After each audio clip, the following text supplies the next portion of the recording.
Hello and welcome. On the right of our screen, you'll notice our Lord and Savior Jesus Christ. He's the reason I'm in this course and the reason I am bringing you this video at this time. My name is Dennis Wynn Paulson Jr. I'm in the CIT 336 course at BYU, Idaho.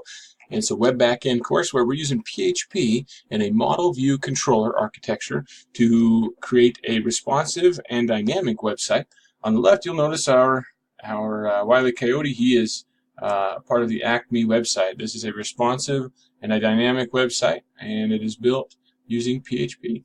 Now, what we have here is an accounts controller up on the top right.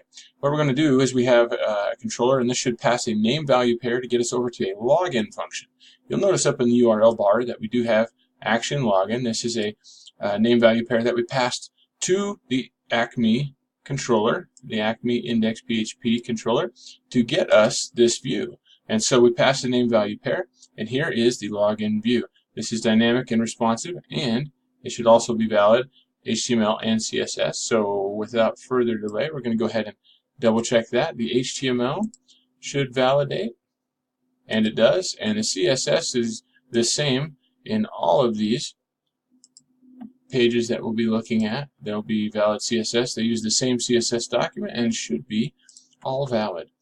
Now, if we, in this login view, if we click the register button, you'll notice up in the URL the action will change to registration, which sends us over to the registration page. So this goes to the controller. The controller processes that through a case statement, a switch statement, and sends us over to the registration view, which is also responsive, and it is also valid, we hope. So let's go ahead and double check our validator here. The valid HTML shows, and the valid CSS is also true.